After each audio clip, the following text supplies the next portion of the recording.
अस्सलाम वालेकुम एवरीवन, उम्मीद करते हैं आप खैरियत से होंगे। कुछ सीरीज़ हमने स्टार्ट की हुई थी, बीच में थोड़ा गैप आ गया। हम लोगों ने इसके कुछ क्वेश्चंस, कुछ एमसीक्यूज़ जो हैं वो हमने कर लिए हैं। 200 जनरल एमसीक्यूज़ कर लिए थे। Scenario based 100 easy level question कर लिए हैं। 100 कानेजोलॉजी बायोमैकेनिक्स के 50-50 क्वेश्चंस कर लिए हैं। बायोकेमिस्ट्री के हमने किए हैं। उसके डिजीज़ के क्वेश्चंस की वीडियो अपलोड नहीं हो सकी, लेकिन वो बनकर पड़ी हुई है और थोड़ी सी मिसप्लेस होने की वजह से वीडियो अभी तक अपलोड नहीं हुई। लेकिन आज जो हम करने लगे हैं इलेक्ट्रोथेरेपी की वीडियो अपलोड कर रहे हैं, तो जैसे ही डिजीज़ की होगी वो आपको साथ में सीरीज़ में आप देखेंगे, आपको उसकी भी मिल जाएगी। तो आज की जो वीडियो है वो हमारे लिए इलेक्ट्रोथेरेपी की है। 100 इलेक्ट्रोथेरेपी के हम क्वेश्चंस करने लगे हैं कि एमसीक्यूज़ करेंगे, जो कि आपको हर एग्ज़ाम में पीपीएससी का हो या कोई और एग्ज़ाम हो जो फिजियोथेरेपी से रिलेटेड होगा, उसमें आपको हेल्प आउट करेगा। तो वीडियो स्टार्ट कर लेते हैं। सबसे पहला क्वेश्चन देखेंगे। 500 to 600 क्वेश्चन है हमारे। What is the primary purpose of electrotherapy in physiotherapy? Major जो आपका एक रीज़न होता है, एक पर्पस होता है, जो मकसद है बेसिकली इलेक्ट्रोथेरेपी का, वो क्या है फिजियोथेरेपी के अंदर?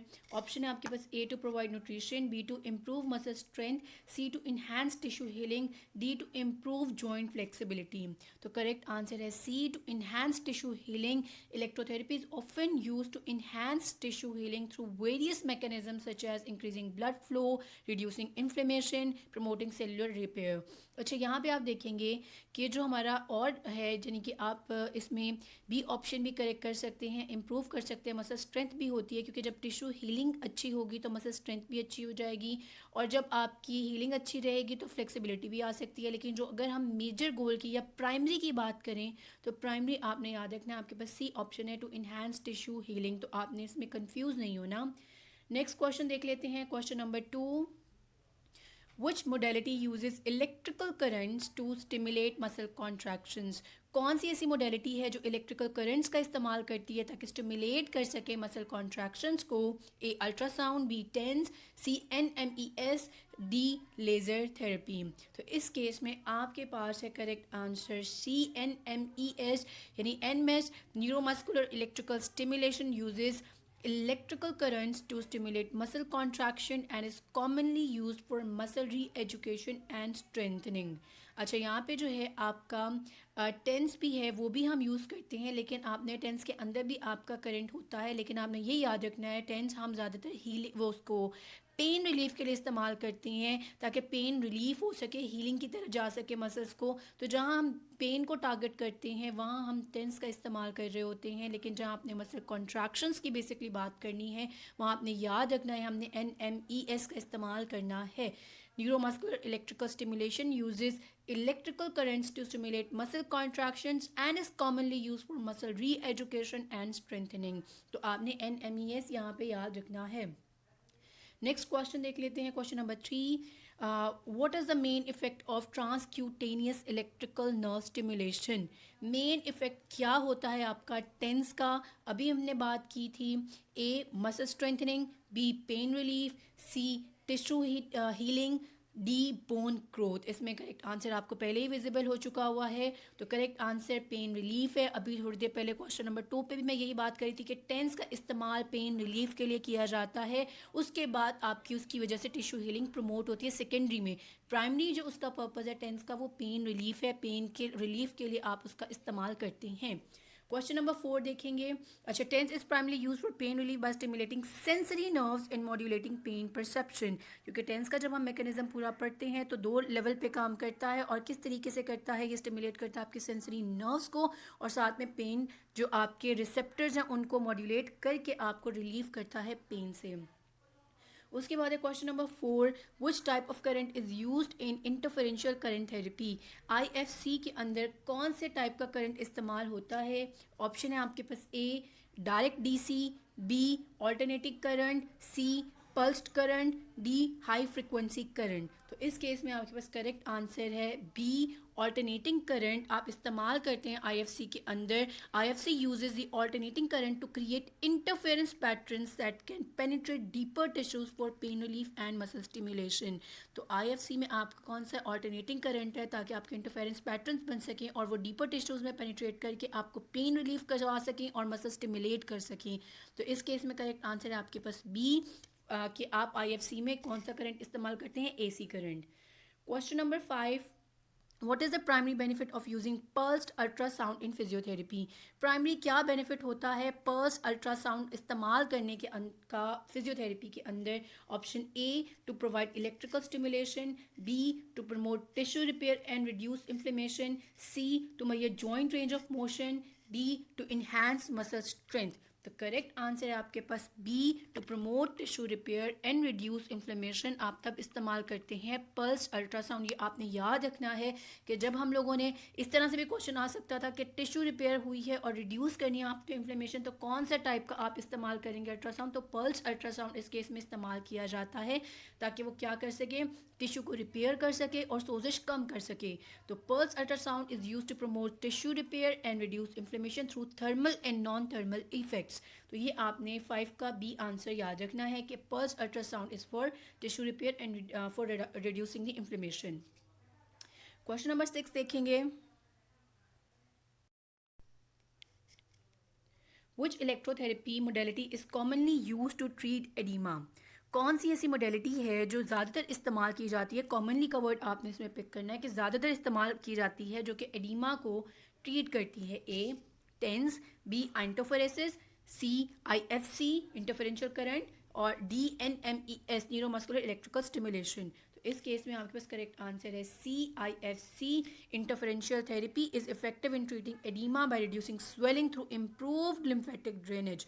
आप जब आईएफसी का इस्तेमाल करते हैं तो आपका लिम्फेटिक ड्रेनेज इंप्रूव होता है, जिसकी वजह एडिमा क्या होता है, आपका कम हो जाता है, इन्फ्लेमेशन कम हो जाती है। तो सी इज़ द करेक्ट आंसर कि आपने कॉमनली जो एडिमा के लिए यूज़ किया जाता है वो आईएफसी है, इंटरफेरेंशियल करंट। क्वेश्चन नंबर 7 देखेंगे। What is typical frequency range for TENS unit? जो टिपिकल आप फ्रिक्वेंसी रेंज है टेंस के लिए वो कौन सी है, इसमें से आप बताएंगे। A, 1 to 10 hertz, B, 50 to 150 hertz, C, 1000 to 5000 hertz, या डी, 0 to 1 हर्ट्ज। तो करेक्ट आंसर है आपका बी, 50 to 150 हर्ट्ज जो होती है वो एक टिपिकल फ्रिक्वेंसी है आपकी टेंस की। Tens unit typically operate in range of 50 to 150 hertz for effective pain modulation। अगर आपको effective pain modulation चाहिए तो आपकी 50 या 150 के दरमियान क्या होनी चाहिए, इसकी फ्रिक्वेंसी सेट होनी चाहिए। क्वेश्चन नंबर 8 देखेंगे। Which of the following is not a common indication for the use of NMES? इनमें से कौन सी ऐसी इंडिकेशन है जो कि नहीं है? नॉट का वो देखना है, अपने लाजमी देखना है। Which of the following is not a common indication for the use of NMES? Neuromuscular electrical stimulation ऐसी कौन सी इनमें से कंडीशन में हम ज़्यादातर इंडिकेट नहीं करते हैं? A, muscle atrophy, B, muscle spasm, C, pain management, D, muscle strengthening. I guess आपको आंसर अभी तक पता होगा कि पेन मैनेजमेंट के लिए हम लोग टेंस का इस्तेमाल कर रहे थे। तो करेक्ट आंसर इज सी, कि सी में हम NMES का इस्तेमाल नहीं कर रहे होते या इंडिकेट ज़्यादातर नहीं करते हम, किसमें, पेन मैनेजमेंट के अंदर। तो एक्सप्लेनेशन में है NMES is primarily use for muscle strengthening, re-education, reducing atrophy, not specifically for pain management. Indirectly आपका पेन मैनेज हो रहा होता है लेकिन हम डायरेक्टली पेन मैनेजमेंट के लिए NMES का इस्तेमाल नहीं करते हैं। Question number 9। In iontophoresis what is the role of electrical current? Iontophoresis के अंदर इलेक्ट्रिकल करंट का क्या रोल होता है? A, to heat the skin, B, to facilitate drug delivery through the skin, C, to measure tissue impedance, D, to stimulate muscle contractions. Correct answer है आपके पास B, to facilitate drug delivery through the skin. Iontophoresis में हम drugs का ही इस्तेमाल कर रहे होते हैं ताकि हम क्या कर सकें, फैसिलिटेट करें, और आपका इलेक्ट्रिकल करंट भी इसलिए इस्तेमाल किया जा रहा होता है कि वो स्किन के अंदर ड्रग को पेनिट्रेट करवा सके, उसका रास्ता बना सके। तो iontophoresis is uses electrical currents to drive medications through the skin into deeper tissues. तो करेक्ट आंसर है बी आपका इसके अंदर। उसके बाद है आपके question number 10। Which electrotherapy modality is best suited for treating deep tissue injuries? इनमें से कौन सी ऐसी इलेक्ट्रोथेरेपी मोडेलिटी है जो कि ज़्यादातर आपके सूट करती है जब आपने ट्रीट करना हो डीप टिश्यू इंजरी को? ए, टेंस, बी, IFC, सी, अल्ट्रासाउंड, डी, NMES। तो इस केस के अंदर आपके पास करेक्ट आंसर है C, ultrasound is effective for treating deep tissue injuries due to its ability to penetrate deeper tissues and promote healing. तो जहाँ पे आपने डीप टिश्यू इंजरी को डील करना है आप वहाँ अल्ट्रासाउंड का इस्तेमाल करते हैं। Question number 11। What is the common electrode placement for TENS therapy? Commonly आप इलेक्ट्रोड को कहाँ प्लेस करते हैं जब आप टेंस थेरेपी कर रहे होते हैं पेशेंट के ऊपर? A, directly on the site of pain, B, around the affected joint, C, above and below the pain side, D, over the muscles being stimulated. Directly आपने पेन की जगह पे रखना है, उसके इर्द गिर्द रखना है, ऊपर नीचे रखना है, या फिर आप क्या करेंगे, ओवर द मसल्स, उस मसल को स्टिमुलेट करेंगे जहाँ पे आपका पेन या चीज़ें आपकी प्रॉब्लम अराइज कर रही है। तो इस केस में आपके पास करेक्ट आंसर है C, above and below the pain side आप रखते हैं। For effective pain relief TENS electrodes are usually placed around और above and below the pain side to cover the pain area. Majorly हम क्या करते हैं इस केस में, आपने बी और सी में कंफ्यूज नहीं होना कि आपने पेन साइड के ऊपर और नीचे रखना है, ना कि उसके जॉइंट के इर्द गिर्द। Affected around the pain side हम कर सकते हैं, अराउंड द अफेक्टेड जॉइंट हमारे पास नहीं इस टाइम पे करेक्ट आंसर बनता। तो आपने छोटे छोटे जो होते हैं यानी कि इंडिकेटिंग पॉइंट्स वो आपने देखने होते हैं, उससे आपको करेक्ट आंसर जो होता है कीवर्ड से मिल जाता है। तो इस केस में above and below the pain side is your correct answer. Question number 12 देखेंगे। Which electrical modality is used to reduce muscle spasm and improve circulation, यानी blood circulation? अच्छा, कौन सी ऐसी इलेक्ट्रिकल मोडेलिटी है जो कि रिड्यूस करेगी मसल स्पैज़म को और आपका ब्लड फ्लो इंक्रीज करेगी? ए, TENS, B, NMES, C, IFC, D, high voltage pulsed current. तो इस केस में करंट आपके पास सही आंसर है C, IFC। Interferential current is use to reduce muscle spasm and improve circulation by using interference patterns of alternating currents. IFC के अंदर AC current use होता है, उसकी वजह से क्या होता है, आपकी सर्कुलेशन इंप्रूव करती है और रिड्यूस होता है आपका मसल स्पैज़म। तो इस केस में करेक्ट आंसर है सी, IFC। क्वेश्चन नंबर 13 देखेंगे। What is the primary function of high voltage pulsed current in electrotherapy? आपका प्राइमरीली जो एक फंक्शन परफॉर्म किया जाता है HVPC से, वो क्या है इलेक्ट्रोथेरेपी के अंदर, यानी हाई वोल्टेज पल्स्ड करंट के अंदर प्राइमरी फंक्शन क्या है उसका? A, to provide pain relief, B, to promote wound healing, C, to stimulate muscle contractions, D, to reduce oedema. तो करेक्ट आंसर है आपके पास B, to promote wound healing. जो HVPC is commonly use to promote wound healing. तो ये आपके पास correct answer है, क्योंकि हम लोग ज़्यादातर वही इस्तेमाल करते हैं। और आपने याद रखना, ये आपका वाइस वर्सा भी क्वेश्चन बन सकता था कि which modality is use to promote wound healing, तो वहाँ पे आप हाई वोल्टेज पल्स्ड करंट का इस्तेमाल करते हैं। तो ये आप इस तरीके से भी क्वेश्चन आपको आ सकता है। तो आंसर इज़ बी। उसके बाद आपके पास क्वेश्चन नंबर 14 है। What type of wave form is typically used in a TENS unit? A, sine wave, B, square wave, C, triangular wave, D, sawtooth wave. तो इस केस में यानी wave form की कौन सी टाइप इस्तेमाल होती है टेंस के अंदर? ये आपका मोस्ट रिपीटेड क्वेश्चन है आपके पास पेपर्स का भी। ए, साइन वेव है, बी, स्क्वायर वेव है, सी, ट्राइंगुलर वेव है, डी, सॉ टूथ वेव है। तो करेक्ट आंसर है आपके पास बी, स्क्वायर वेव का हम इस्तेमाल करते हैं टेंस के अंदर। तो टेंस यूनिट के अंदर यूजुअली कौन सी यूज होती है? वो है आपकी स्क्वायर वेव। तो यहाँ पे आपका आंसर है बी। क्वेश्चन नंबर 15 देखेंगे। Which modality is used for deep heating of tissues and increasing collagen extensibility? इनमें से कौन सी मोडेलिटी आप इस्तेमाल करते हैं डीप हीटिंग ऑफ टिश्यूज़ के लिए और कोलेजन एक्सटेंसिबिलिटी के लिए? A, TENS, B, diathermy, C, cold pack, D, laser therapy. तो करेक्ट आंसर आपके पास बी, डायथर्मी, क्योंकि हम लोग डीप टिश्यू हीटिंग के लिए पहले हम अल्ट्रासाउंड भी पढ़ चुके हुए हैं। लेकिन यहाँ पे आपके लिए एडिशनल कीवर्ड था इंक्रीजिंग कोलेजन एक्सटेंसिबिलिटी, कि आपने कोलेजन एक्सटेंसिबिलिटी भी इंक्रीज करनी है। उसके लिए आपके पास करेक्ट आंसर है बी, डायथर्मी, क्योंकि इसके अंदर इलेक्ट्रोमैग्नेटिक वेव्स होती हैं जो मतलब कि डीप पेनिट्रेट करती हैं और कोलेजन एक्सटेंसिबिलिटी को इम्प्रूव करती हैं, इंक्रीज करती हैं और टिश्यू हीलिंग को भी इम्प्रूव करती हैं। तो answer B is your correct answer. Diathermy uses the electromagnetic waves to generate deep heat, increasing collagen extensibility and improving tissue healing. तो यहाँ पे भी याद रखना है कि इलेक्ट्रोमैग्नेटिक वेव से एक डीप हीट प्रोड्यूस होती है। क्वेश्चन नंबर 16 देख लेंगे।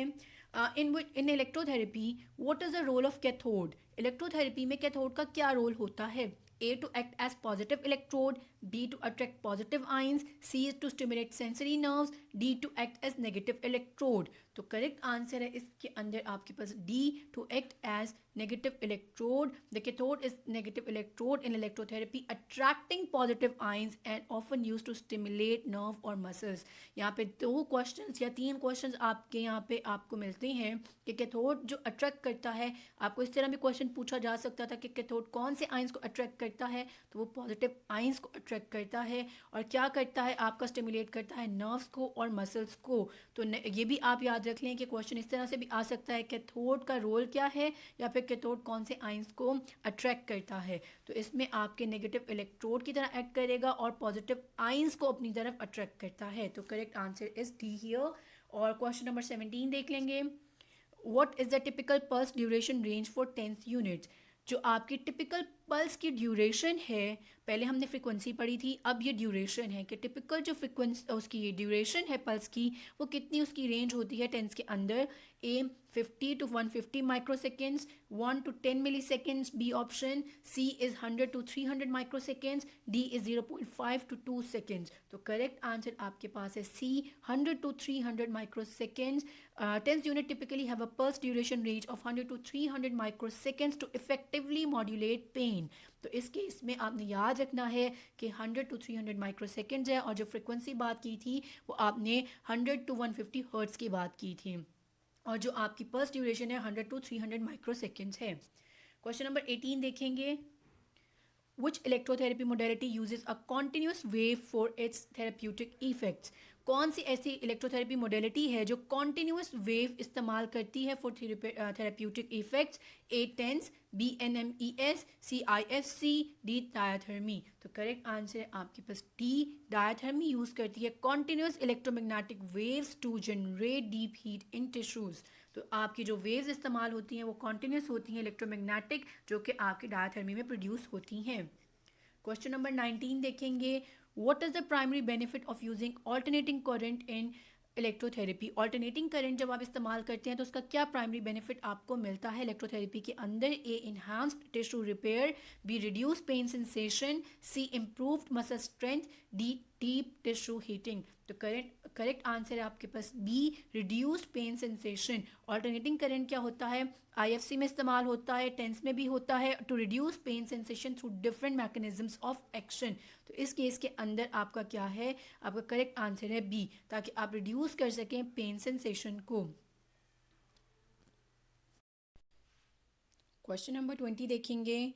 विच form of current is most suitable for iontophoresis. Iontophoresis के लिए मोस्ट सूटेबल करंट कौन सा होता है. A DC current, B alternating current, C pulsed current, D high frequency current. तो करेक्ट आंसर है आपके पास ए, DC करंट जो होता है वो ज़्यादातर हम यूज़ करते रहे हैं अभी, बल्कि हम लोगों ने AC भी स्टार्ट किया हुआ है, लेकिन जो मोस्ट कॉमनली यूज्ड है वो आपका DC करंट है in iontophoresis. Iontophoresis uses direct current to deliver medication through the skin by creating a constant flow of ions, ताकि एक कांस्टेंट आपका फ्लो हो सके आयंस का. Iontophoresis process uses 2 types of voltage supply, direct current and alternating current. The most commonly used method is direct current iontophoresis. ज़्यादातर जो हम use करते हैं वो DC करंट ही है आइंटोफोरेसिस के अंदर. तो इस केस के अंदर आपके पास करेक्ट आंसर है ए. क्वेश्चन नंबर 21 देखेंगे. In electrotherapy what does frequency refer to. Frequency का क्या मतलब होता है इलेक्ट्रोथेरेपी के अंदर. A the number of pulses per second, B the duration of each pulse, C the type of wave form used, D the strength of the current. तो correct answer है आपके पास A, the number of pulses per second is known as your frequency. Frequency refers to the number of electrical pulses delivered per second and affects the modality's therapeutic effects. Question number 22 देखेंगे. Which frequency range is typically use for muscle strengthening in Russian current therapy. Russian current therapy के अंदर आप कौन सी frequency range का इस्तेमाल करते हैं. A 10 to 50 hertz, B 50 to 100 hertz, C 2500 hertz यानी 2500 हर्ट्ज, डी 4000 हर्ट्ज. तो करेक्ट आंसर है आपके पास C, 2500 hertz. Russian current therapy uses a 2500 hertz frequency modulated into bursts for effective muscle strengthening. Muscle strengthening के लिए आप इस्तेमाल करते हैं। इस क्वेश्चन में आप देखेंगे तो आपको ये भी याद रखना है कि मसल स्ट्रेंथनिंग के लिए हम इस्तेमाल कर रहे हैं रशियन करंट थेरेपी, और इसमें आप क्या करते हैं, मॉड्यूलेट करते हैं in burst form for effective muscle strengthening. तो आप Russian currents are alternating currents at a frequency of 2.5 kilohertz या 2500 hertz that are burst modulated at a frequency of 50 hertz with a 50% duty cycle। ये भी आपने याद रखना है, ये भी पास पेपर का क्वेश्चन था जहाँ पे ड्यूटी साइकिल पूछा हुआ था। 50% होता है, ऑप्शन में आपके 0% था, 100% था, 50% था या 75%। तो करेक्ट आंसर इसमें 50% है, ये भी याद रख लीजिएगा। और ये आपका रशियन करंट थेरेपी का ड्यूटी साइकिल है। और स्टिमुलस अप्लाई किया जाता है 10 सेकेंड के लिए, ऑन किया जाता है, फिर उसके बाद 50 सेकेंड के लिए ऑफ कर दिया जाता है जिसे रेस्ट पीरियड कहा जाता है, और 10 मिनट के लिए आप पर स्टिमुलेशन ये सेशन देती हैं पेशेंट को। तो आपने ये पूरा याद रख लेना है ताकि इससे रिलेटेड कोई क्वेश्चन आए तो आप उसका आंसर कर सकें। क्वेश्चन नंबर 23 देखेंगे, what is the main therapeutic effect of using low frequency current in TENS therapy। TENS therapy में लो फ्रिक्वेंसी करंट देने का क्या मकसद होता है, क्या थेरेप्यूटिक इफेक्ट आता है उसका। A pain relief through endorphin release, B muscle strengthening हो जाती है, सी टेस्टो हीटिंग हो जाती है, डी एडिमा रिडक्शन होता है। तो करेक्ट आंसर है आपके पास ए टेंस। हम पहले भी बात करें, लेकिन जब हम लो फ्रिक्वेंसी आपका इस्तेमाल करते हैं टेंस के अंदर करंट, तो उसका मेजर पर्पज़ होता है कि एंडोर्फिन रिलीज़ हो जाए। एंडोर्फिन रिलीज़ होंगे तो क्या होगा, एक नेचुरल आपकी बॉडी में से एंडोर्फिन रिलीज़ होंगे तो आपका वहाँ से पेन जो होगा वो कम हो जाएगा, पेन रिलीफ हो जाता है। तो करेक्ट आंसर है ए आपके पास, pain relief through endorphin release। Low frequency tense is believed to relieve pain by stimulating endorphin release in the body। Question number 24 देखेंगे, which electrotherapy modality uses a twin peak monophasic waveform। इनमें से कौन सी ऐसी modality है जो twin peak monophasic wave form इस्तेमाल करते हैं। मैं इसकी पिक्चर भी आपको अटैच करके दिखाती हूँ। ए इंटरफेरेंशियल करंट है, B high voltage pulsed current है, सी रशियन करंट है, डी डायरेक्ट करंट है। तो आपने हमेशा याद रखना है जब भी twin peak monophasic wave form की बात करेंगे तो आप इससे एसोसिएट करेंगे हाई वोल्टेज पल्स्ड करंट के साथ, जो कि हमने पहले भी पढ़ा कि वूंड हीलिंग में हेल्प करता है। और जहाँ वूंड की बात करेंगे वहाँ आपने ये भी रखना है कि एंटी बैक्टीरियल प्रॉपर्टीज़ भी इसके अंदर होंगी जो वूंड से बचाएगा, यानी कि आप एंटी बैक्टीरियल किसी वूंड के लिए भी इस्तेमाल करें तब भी आप HVPC को याद रख सकती हैं। तो जो आपका हाई वोल्टेज पल्स्ड करंट है ये is uses a twin peak monophasic waveform to promote wound healing, reduce oedema and manage pain. तो इस केस के अंदर आपके पास करेक्ट आंसर है बी। और ये रही इसके पिक्चर जो हाई वोल्टेज, ये आपको पिक्चर अटैच कर दी गई है high voltage pulsed galvanic current की। इसका जो दूसरा नाम है ट्विन पीक मोनोफेजिक, क्योंकि इसकी वेव फॉर्म जो होती है वो ट्विन पीक यानी कि दो इसमें पीक्स आपको मिलती हैं।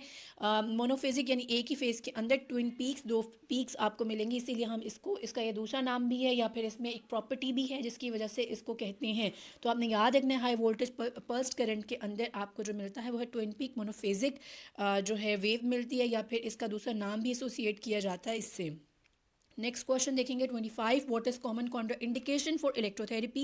हमेशा ऑप्शंस देखते हैं, ऑप्शंस में करेक्ट या फिर आपका बेस्ट सूटेड आंसर निकाला जाता है कि इसमें से कॉमन कॉन्ट्रा इंडिकेशन कौन सी है इलेक्ट्रोथेरेपी में, किस केस में हमने इलेक्ट्रोथेरेपी इस्तेमाल नहीं करनी।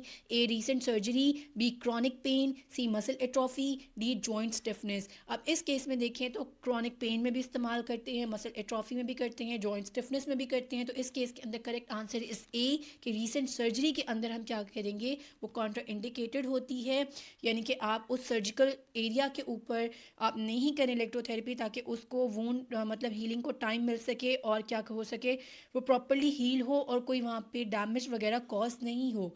Electrotherapy is contraindicated over or near recent surgical sites to avoid complications or interference with healing, ताकि हीलिंग में कोई इंटरफेरेंस नहीं आए। दो हमारे पास ऐसी चीज़ें हैं जो कि क्या करते हैं, हीलिंग प्रमोट करती हैं, लेकिन जहाँ पे इंसिजन्स लगे हुए हैं, जहाँ पे आपकी सर्जरी हुई हुई है, वहाँ हम ऐसी चीज़ें नहीं कर सकते कि बाहर से कोई और चीज़ इस तरीके से इन्वेट ना कर ले आपके क्या कहते हैं उस ज़ख़म को या फिर उस साइट को, जिससे कॉम्प्लिकेशंस बढ़ सकें। तो वहाँ पे हमने रिसेंट सर्जरी पे मतलब उस साइट के ऊपर हम नहीं करेंगे। तो इस केस के अंदर करेक्ट और या फिर best suited answer is your recent surgery. Question number 26 देखेंगे, which type of electrotherapy is best suited for treating superficial conditions like muscle pain और स्पाजम्स, इनमें से कौन सी ऐसी इलेक्ट्रोथेरेपी है जो कि सुपरफिशियल कंडीशन के लिए जैसे कि मसल पेन या स्पाजम के लिए अच्छी रहती है या बेस्ट सूट करती है उसको? ए ultrasound, be tense, C iontophoresis, D डायाथर्मी। हम पढ़ चुके हैं कि अल्ट्रासाउंड भी थोड़ा डीप हो जाता है और डायाथर्मी भी हमने पढ़ा डीप हो जाता है, और इस केस में यानी कि आपके पास ऑप्शन है बी और सी, और हमने पेन रिलीफ के लिए पहले भी पढ़ा है कि हम लोग इस्तेमाल करते हैं टेंस। तो इस केस के अंदर आपके पास जो करेक्ट आंसर है वो है B. TENS is effective for treating superficial conditions like muscle pain or spasms by targeting sensory nerves. तो correct answer is your B. Question number 27 देखेंगे. What does pulse duration refer to in electrotherapy? Pulse duration का क्या मतलब होता है electrotherapy में, या क्या चीज़ रेफर करती है? A the interval between pulses, B the length of each individual pulse, C the total time of therapy, D frequency of pulses. ये आप याद ज़रूर रखा करें इनके डेफिनेशन, क्योंकि अक्सर औकात जो इजी पेपर आते हैं स्पेशली एनटीएस का पेपर फिजियोथेरेपी का आता है वहाँ पे बेसिक डेफिनेशंस पूछी जाती हैं कि आप फ्रिक्वेंसी की बता दें, ड्यूरेशन वाली बता दें, पल्स ड्यूरेशन की जैसे बता दें, तो वहाँ पे डेफिनेशन बेसिक्स पूछी जाती हैं। तो आप कोशिश किया करें कि आपको जो भी आप लफ्ज़ पढ़ें उसकी आपको डेफिनेशन आती हो।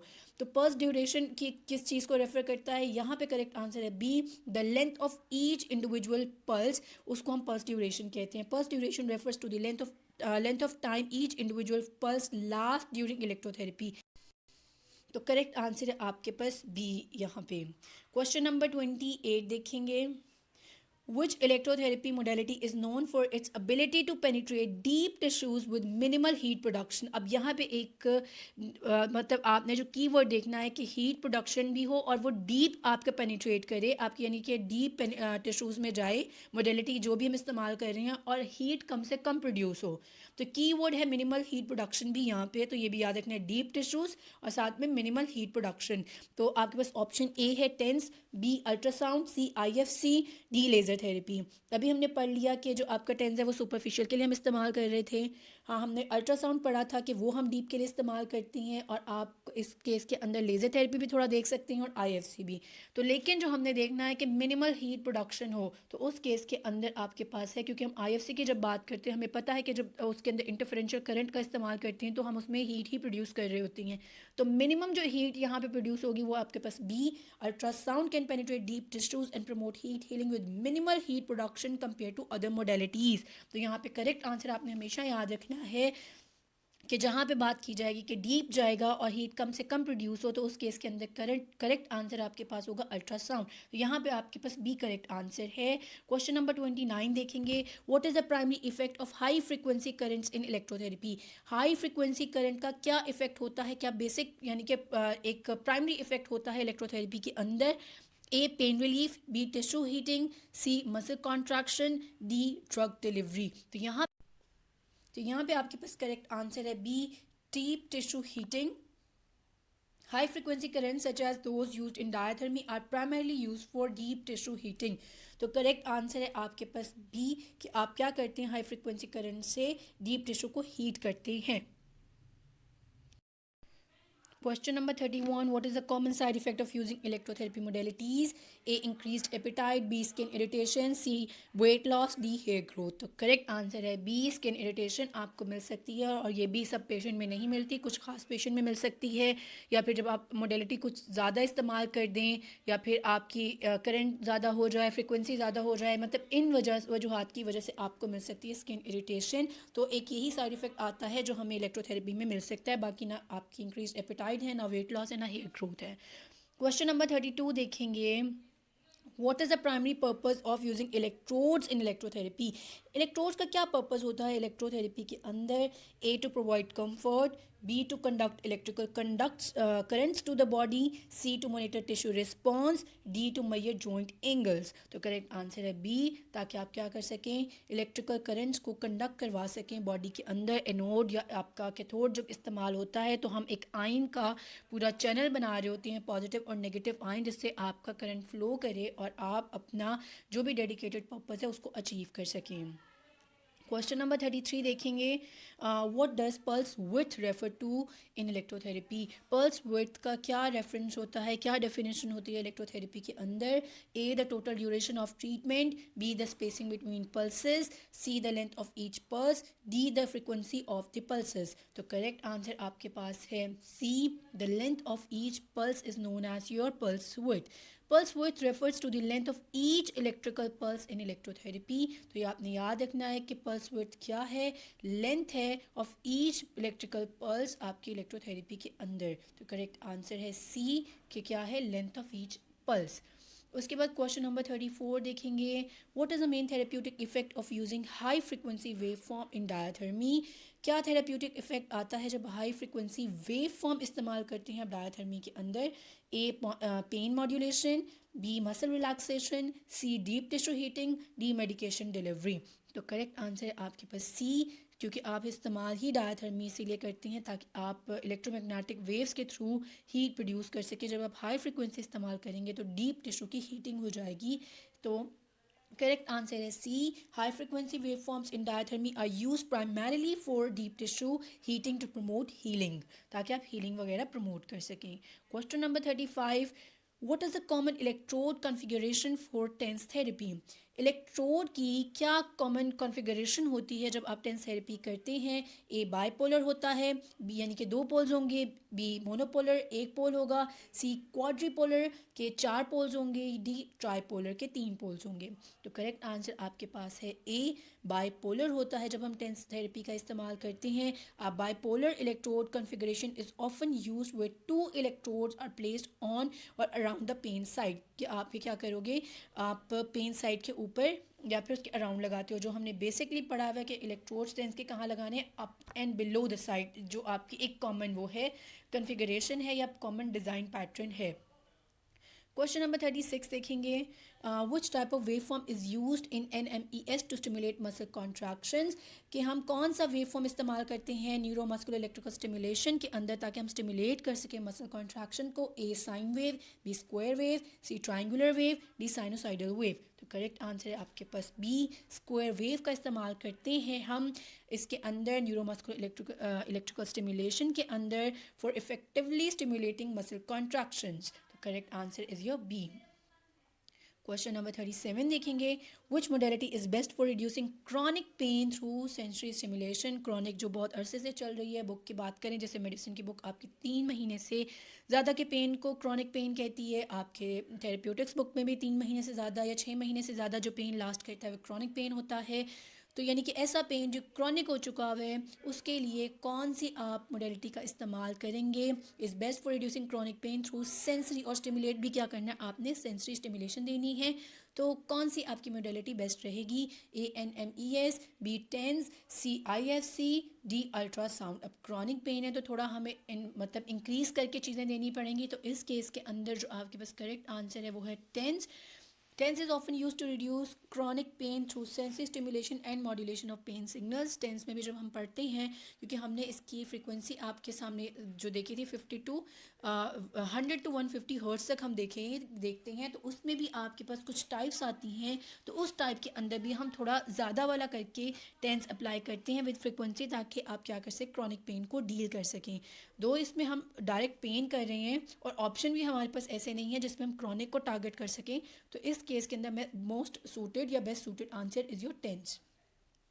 Question number 38, what is the common pulse frequency range for NMES units। common pulse frequency NMES यानी न्यूरोमस्कुलर इलेक्ट्रिकल स्टिमुलेशन की कौन सी होती है। A 1 to 10 hertz, B 20 to 80 hertz, C 100 to 150 hertz, D 500 to 1000 hertz. तो correct answer is your 20 to 80 hertz. जो 100 to 150 है वो टेंस की है, और जो हम रशियन की पढ़ के आ चुके हैं वो आपकी 2500 हर्ट्स थी, और जो हम इसकी NMES की पढ़ रहे हैं वो कितनी है, 20 to 80 हर्ट्स। ये आपने याद रखना है, क्योंकि it is a typically NMES unit typically use a pulse frequency range of 20 to 80 hertz for effective muscle stimulation and strengthening। तो यहाँ पे आप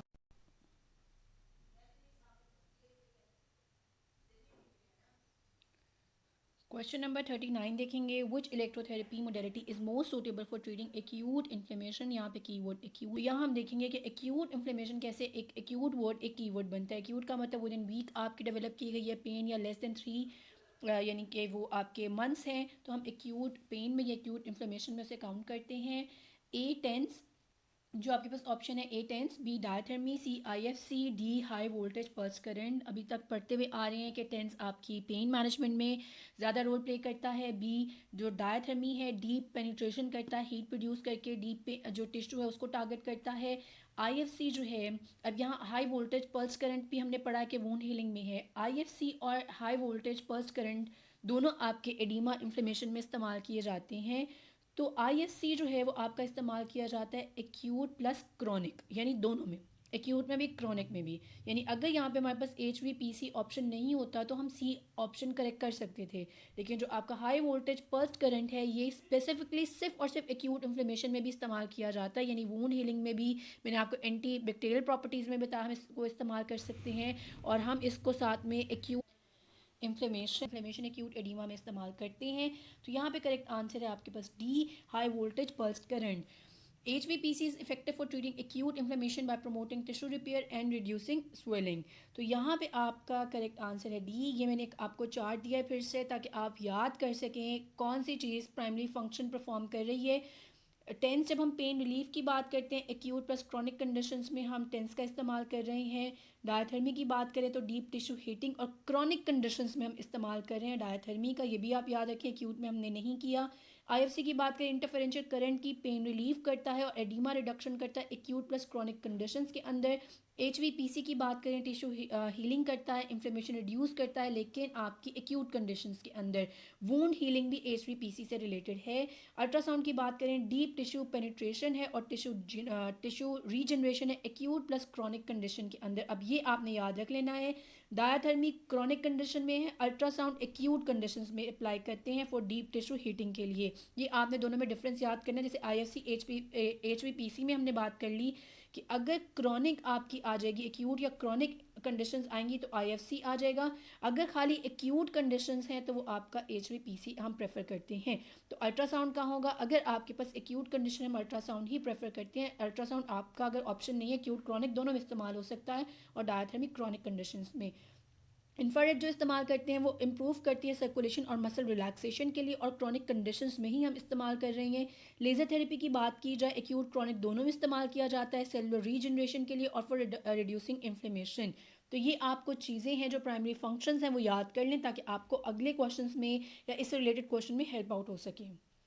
क्वेश्चन देखेंगे नेक्स्ट अपना 40, which electrotherapy modality is use for superficial heating of tissues. Superficial heating of tissues के लिए कौन सी हम इलेक्ट्रोथेरेपी इस्तेमाल करते हैं? A ultrasound, B diathermy, C hot packs, D laser therapy. तो करेक्ट आंसर है सी सुपरफिशियल, क्योंकि ऑप्शन हमारे पास यहाँ पे हॉट पैक का था, इससे एक करेक्ट और आंसर आपके पास बनता है, मोस्ट सूटेड आंसर बनता है hot packs are use for superficial heating of tissues unlike ultrasound and diathermy which penetrate deeper. लेकिन अगर हम बात करेंगे अल्ट्रासाउंड को हम एक्यूट कंडीशन में इस्तेमाल कर सकते हैं, और क्रॉनिक में भी, और डायथर्मी को हम क्रॉनिक में इस्तेमाल करेंगे। लेकिन यहाँ पे जो क्वेश्चन है डीप और सुपरफिशियल से रिलेटेड आ गया है, तो सुपरफिशियल में हम याद कर लेंगे कि हॉट पैक्स हमारे पास अवेलेबल होते हैं जो सुपरफिशियल हीट करते हैं टिश्यूज़ को। क्वेश्चन नंबर 41 देखेंगे, what is therapeutic purpose of using biphasic wave form in electrotherapy. Biphasic wave form इस्तेमाल करने का क्या पर्पस होता है? थेरेप्यूटिक पर्पस होता है इलेक्ट्रोथेरेपी के अंदर, A to enhance muscle relaxation, to deliver, B to deliver medication, C to stimulate sensory nerves, D to stimulate muscle contractions. तो करेक्ट आंसर आपके पास है D to stimulate muscle contraction. Biphasic wave forms are often used in electrotherapy to stimulate muscle contractions effectively. तो ये आपने याद रखना है बाईफेजिक वेव फॉर्म का क्यों इस्तेमाल कर रहे हैं, ताकि हम स्टिमुलेट कर सकें मसल कॉन्ट्रैक्शंस को। क्वेश्चन नंबर 42 देखेंगे, what is the typical duration for a TENS therapy session. TENS therapy session के लिए टिपिकल ड्यूरेशन क्या होती है? A 5 to 10 minutes, B 15 to 30 minutes, C 1 hour, D 2 hours. तो यहाँ पे करेक्ट आंसर है आपके पास B 15 to 30 minutes are Tense therapy sessions typically last between 15 to 30 minutes depending on condition being treated. आप डिपेंड करता है किस कंडीशन में लगा रहे हैं, 20 मिनट लगाना है, 25 मिनट लगाना है, 30 मिनट लगाना है, it all depends upon condition. लेकिन जो रिकमेंडेड आपकी जो बुक का टाइम पीरियड है that is 15 to 30 minutes. Question number 43 देखेंगे. What is typical duration for a TENS therapy session. फिर से रिपीट हो गया आपका question. 5 to 10 minutes, 15 to 30 minutes, 1 hour, 2 hours. तो करेक्ट आंसर अभी हमने पढ़ लिया 15 to 30 minutes. Question number 44. What is the primary application of laser therapy in electrotherapy. Primary application क्या होती है लेज़र थेरेपी की इन इलेक्ट्रोथेरेपी. और इसके अंदर A pain relief, B muscle strengthening, C tissue heating, D wound healing. Primary application of जो आपकी है लेज़र थेरेपी की इलेक्ट्रोथेरेपी में क्या है. पेन रिलीफ है, मसल स्ट्रेंथनिंग है, टिश्यू हीटिंग है या वोन हीलिंग है. अभी मैंने आपको एक पेपर एक चार्ट की फॉर्म में मैंने आपको ये बताया है कि आप याद कर लेंगे, आपके लिए ईजी हो जाएगा. तो इसके अंदर जो आपका बनता है that is the wound healing. Laser therapy is क्योंकि हमने बात की थी सेलुलर रीजनरेशन की. Laser therapy is use primarily for wound healing and tissue repair through its photo biomodulation effects. तो फोटो बायोमॉड्यूलेशन इफेक्ट के थ्रू हम क्या करते हैं, हम सेलुलर रिपेयर करते हैं. तो बेसिकली यहाँ पे करेक्ट जो बनता है सेलुलर रिपेयर बनता है, टिश्यू हीट नहीं बनता. टिश्यू हीलिंग ज़रूर हो सकता था. तो इस केस में इसीलिए हमारे पास जो मोस्ट अप्रोप्रिएट आंसर है वो वोन हीलिंग है, या जो जिस तरीके से वर्ड लिखे हुए थे सेलुलर रीजनरेशन इसके अंदर होती है, टिश्यू रिपेयर इसके अंदर ज़रूर होता है bye it's photo modulation effects. Question number 45 देखेंगे. Which modality uses electrical stimulation to increase blood flow and reduce swelling. कौन सी ऐसी electrical stimulation है जो increase करती है blood flow को और reduce करती है swelling को. A TENS, B NMES, C IFC, D interferosis. तो करेक्ट आंसर है आपके पास C. अभी हमने बात की है कि swelling के रिडक्शन के लिए acute plus chronic condition के लिए IFC इस्तेमाल की जाती है. IFC is used to increase blood flow and reduce swelling through its electrical stimulation effects. Question number 46 देखेंगे. What does duty cycle refer to in electrotherapy. Duty cycle इसके से मुराद क्या है, का रेफरेंस क्या है इलेक्ट्रोथेरेपी के अंदर. A the ratio of on time to off time of electrical pulse, B the total time of treatment, C frequency of electrical pulses, D duration of each pulse. तो करेक्ट आंसर है आपके पास A the ratio of on time to off time of electrical pulse. कि कितनी देर के लिए एक electrical pulse on time यानी कि ऑन रहेगी या फिर रेस्ट पे रहेगी, ऑफ टाइम पे रहेगी. तो उस रेशो को जो हम कैलकुलेट करते हैं that is your duty cycle. The duty cycle refers to the ratio of on time to off time of the electrical pulse affecting the overall stimulation and recovery of tissues. ये affect करेगी overall stimulation को और साथ में recovery of tissues को. Question number 47. A patient with fresh surgical wound is scheduled for electrotherapy. Which modality should be avoided? एक patient आपके पास आया है, फ्रेश सर्जिकल वूंड है, ताज़ा ताज़ा उसको सर्जिकल वूंड लगा है और इज शेड्यूल फॉर इलेक्ट्रोथेरेपी यानी आपके पास सेशन के लिए आया, इलेक्ट्रोथेरेपी के लिए आया. विच मोडेलिटी शुड बी अवॉइडेड. कौन सी आप मोडेलिटी अवॉइड करेंगे. टेंस को अवॉइड करेंगे, अल्ट्रासाउंड करेंगे, HVPC करेंगे, NMES करेंगे. तो करेक्ट आंसर है D NMES should be avoided. तो आपने बाकी सारे अगर परफॉर्म करने हैं तो विद अलर्ट और प्रिकॉशनरी मेजर्स और बड़े तरीके के साथ आप बाकी परफॉर्म कर सकते हैं. लेकिन जो प्योरली आप अवॉइड करेंगे वो है NMES. बाकी भी अगर आप इस्तेमाल करें बहुत एहतियात के साथ इस्तेमाल करेंगे. तो इस केस के अंदर जो है आप NMES जो है बिल्कुल अवॉइड कर देंगे. बाकी ऑप्शन अगर कंसीडर करेंगे तो एहतियात के साथ करेंगे. Question number 48. What is the primary advantage of using a vector scan feature in an interferential current therapy machine? Vector scan feature का इस्तेमाल करने का क्या एडवांटेज आता है जब IFC थेरेपी मशीन में आप वो इस्तेमाल करते हैं vector scan feature. A it allows for pre site targeting of specific muscle groups, B it increases the treatment area bye rotating electrical field, see it enhances muscle contraction bye focusing the current, D it reduces the required treatment time by increasing intensity. तो इसके अंदर आपका correct answer है B it increases the treatment area bye rotating the electrical field. आपकी क्या होती है treatment area इससे बढ़ जाता है जब आप वेक्टर स्कैन का इस्तेमाल करते हैं by rotating the electrical field, क्योंकि रोटेट करता है इलेक्ट्रिकल फील्ड को. The vector scan feature in IFC therapy rotates the electrical field allowing for a broader treatment area and more comprehensive pain relief. तो B is your correct answer here. Question number 49. What feature of a modern TENS machine allows for more tailored treatment experience for chronic pain patients? कौन सा ऐसा feature होता है, modern feature है जो tense machine में इस्तेमाल होता है, वो अलाउ करता है for more tailor treatment experience for chronic pain patient. जो क्रॉनिक पेन पेशेंट्स आ रहे हैं उसके लिए बहुत बेनिफिट रहता है या टेलर ट्रीटमेंट उनको एक्सपीरियंस करने को मिलता है। A. Adjustable pulse amplitude and frequency modulation. B. Pre-programmed treatment modes for specific conditions. C. A continuous mode with high intensity output. D. A single electrode placement for easy use. तो correct answer है आपके पास ए कि उनको adjustable pulse amplitude और frequency modulation मिलता है। ये एक मॉडर्न फीचर है आपका टेंस के अंदर जो कि टेलर ट्रीटमेंट एक्सपीरियंस करवाता है क्रॉनिक पेन पेशेंट्स को। तो modern TENS machines allow for customization of a pulse amplitude and frequency modulation, enabling more precise control of pain management according to patient needs. तो आप patient needs के according इसको जो है customize कर सकते हैं और precise उनको pain management दे सकते हैं। Question number 50.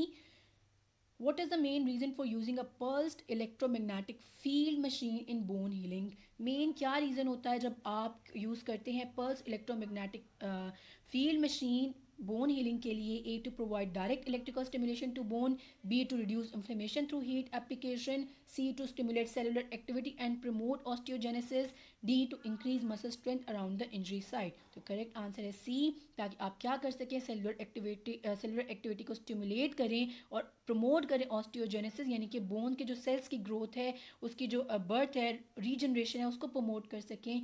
PEMF therapy is used in bone healing to stimulate cellular activity that promotes osteogenesis, aiding in repair and regeneration of bone tissues. तो ये आपका क्वेश्चन नंबर 50 है जिसका करेक्ट आंसर है सी। उसके बाद देखेंगे हम सिनारियो बेस्ड क्वेश्चन इलेक्ट्रोथेरेपी के, यानी 51 से जो हमारे 100 तक क्वेश्चंस जाएंगे ये हमारे होंगे इलेक्ट्रोथेरेपी के जो सिनारियो बेस्ड हैं। 51 क्वेश्चन देख लेते हैं। A patient with chronic pain is referred for TENS therapy during the session. The patient reports that stimulation is too intense. What should you do? A. Increase the intensity to maximum. B. Reduce the intensity and adjust the settings to the patient's comfort. C. Stop the session immediately. D. Change the electrode placement. I guess video हमारी काफ़ी लंबी हो चुकी है तो इसको एक और पार्ट में मैं अपलोड कर देती हूँ क्योंकि सिनारियो बेस्ड क्वेश्चन थोड़े से लेंथी और हो जाएंगे। तो आप 51 से 100 जो है एक नेक्स्ट वीडियो में आप ये क्वेश्चन देख सकते हैं। इसका आंसर भी मैं आपको वहीं प्रोवाइड करूँगी।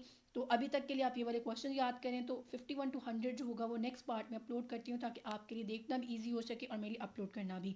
तो तब तक के लिए अल्लाह हाफिज़ एंड स्टे ट्यून्ड।